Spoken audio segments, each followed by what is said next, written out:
पुन्हा एकदा शरद पवार यांची मनधरणी करण्यासाठी आले. सुमारे 32 आमदार या ठिकाणी उपस्थित असल्याचं सांगितलं जात आहे आणि हे 32 आमदार अजित पवार गटाचे आमदार आहेत. त्या 15 आमदार जे आहेत ते राजभवनाला गेले होते, ते सुद्धा माघारी आलेले आहेत आणि अजित पवार गटाचे जवळपास 32 आमदार या ठिकाणी उपस्थित असल्याचं कळतं आहे. मगाशी मी ज्या पद्धतीने सांगितलं की शरद पवार यांची मनधरणी करण्याचा प्रयत्न केला जातोय. काल ती मनधरणी करण्यासाठी मंत्री आलेले होते, तर आज मनधरणी करण्यासाठी उर्वरित जे आमदार आहेत ते सुद्धा आलेले आहेत.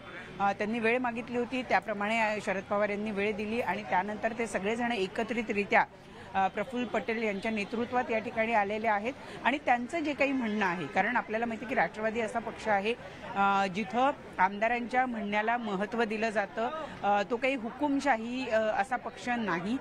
त्यामुळे शरद पवार यांनी आपलं म्हणणं ऐकून घ्यावं, आपल्याला काय वाटतं हे या सगळ्या आमदारांना सांगायचं आहे.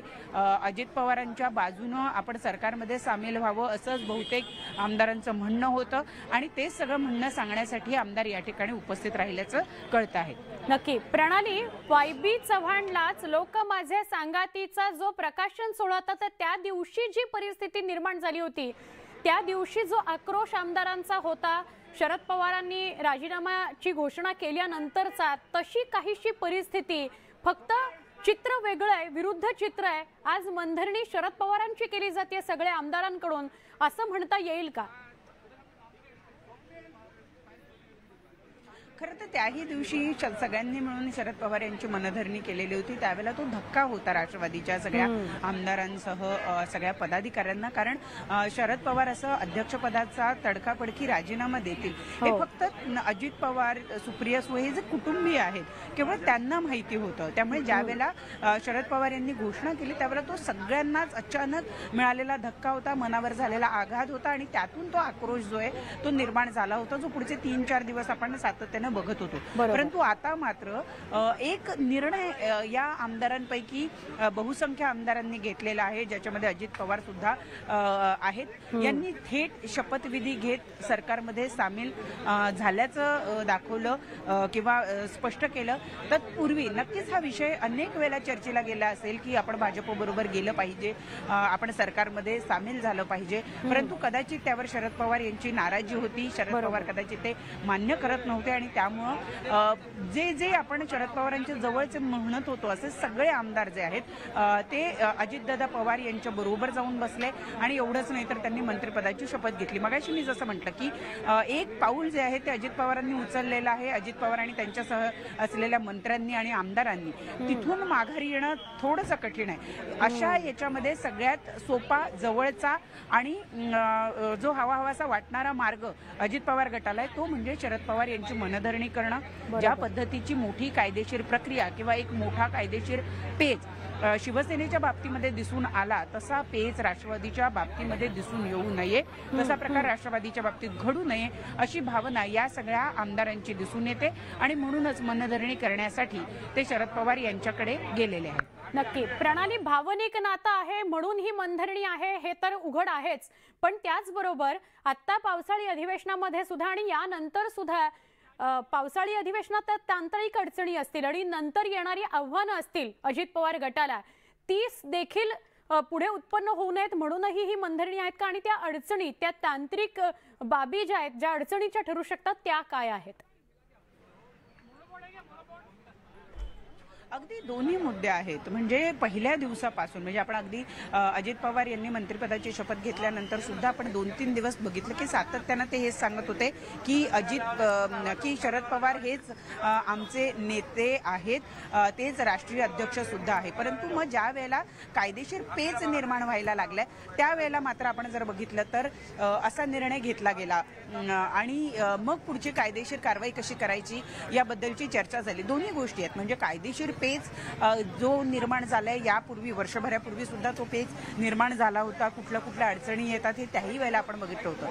म्हणजे आज जर आपण बघितलं तर आज पावसाळी अधिवेशन सुरू होत आहे आणि विधानसभेला विरोधी पक्ष नेताच नाही, कारण अजित पवार हे स्वतः विरोधी पक्ष नेते होते आणि त्यांनी आपल्या विरोधी पक्ष नेतापदाचा राजीनामा दिलेला होता.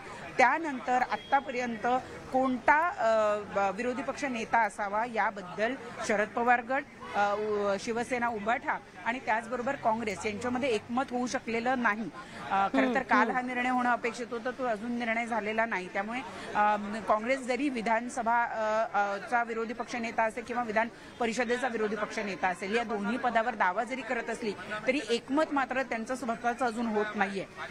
तर त्यामुळे हा तर एक पेच आहेच, परंतु अनेक पेच इतर बाबतीत निर्माण होत आहेत. उदाहरणार्थ नीलम गोरे या उपसभापती होत्या आणि त्यांनी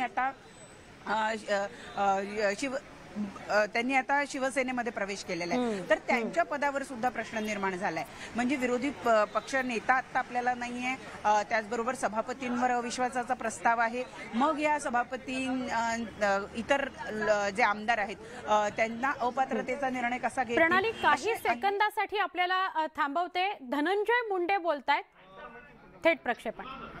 काल कॅबिनेटच्या बैठकीमध्ये जळगाव जिल्ह्यातील आणि महाराष्ट्रातल्या अनेक जिल्ह्यातील काही प्रकरणं अशी समोर आली की ज्यामध्ये बी बियाणं जे दिलं गेलंय ते बी बियाणं पूर्णपणानं बनावट आहे, खोटं आहे. शेतकऱ्यांची फसवणूक अनेक ठिकाणी झाली गेलेली आहे आणि खताच्या बाबतीतही आणि काही फर्टिलायझर जे दिले गेले त्या बाबतीतही शेतकऱ्याची फसवणूक फार मोठ्या प्रमाणात झाली आहे. आणि राज्यातलं फार मोठं शेतीचं क्षेत्र हे या खरीपाचं या फसवणुकीमुळं बी बियाण्याच्या फर्टिलायझरच्या खताच्या त्यामुळं फार मोठं नुकसान झालंय. काल मंत्रिमंडळाच्या बैठकीमध्ये मंत्रिमंडळातील सहकारी सन्माननीय गिरीशभाऊ महाजन यांनी, सन्माननीय गुलाबराव पाटील साहेबांनी आणि मंत्रिमंडळातील अनेक सहकार्यांनी याबाबत ज्या पद्धतीचं नुकसान झालंय त्याची चर्चा केली आणि त्या ठिकाणी माननीय मुख्यमंत्री, माननीय उपमुख्यमंत्री दोन्ही या तिघांनी मिळून सांगितलं की या ठिकाणी कृषी विभागाची जबाबदारी माझ्यावर नव्यानं आल्यामुळं ती जबाबदारी स्वीकारत असताना याबाबतची एक समिती गठीत करण्यात आली. आणि एवढंच नाही तर कालच्या मंत्रिमंडळाच्या बैठकीमध्ये हाही निर्णय महायुती सरकारने याबाबत केलाय की याच अधिवेशनाच्या काळात जसा बीटी कॉटनच्या संदर्भामध्ये, कापसाच्या बियाण्याच्या संदर्भामध्ये एक कायदा आहे, ज्या कायद्याच्या आधारावर नॉन बेलेबल ऑफेन्स रजिस्टर होतो, जर शेतकऱ्याची बीटी कॉटनच्या बियाण्याच्या बाबतीत काही फसवणूक झाली तर तसंच इतर बी बियाण्याच्या बाबतीतही, खताच्या बाबतीतही आणि फर्टिलायझरच्याही बाबतीमध्ये आणि शेतीला लागणाऱ्या काही औषधं जे असतात पिकांसाठी त्याच्या बाबतीमध्येही अशी फसवणूक शेतकऱ्याची झाली नाही पाहिजे. म्हणून अतिशय कडक कायदा करण्याच्या संदर्भात याच अधिवेशनामध्ये करण्याचा निर्देश माननीय मुख्यमंत्र्यांनी कृषी विभागाला दिलेले आणि आम्ही नक्कीच या अधिवेशनामध्ये हा कायदा करू.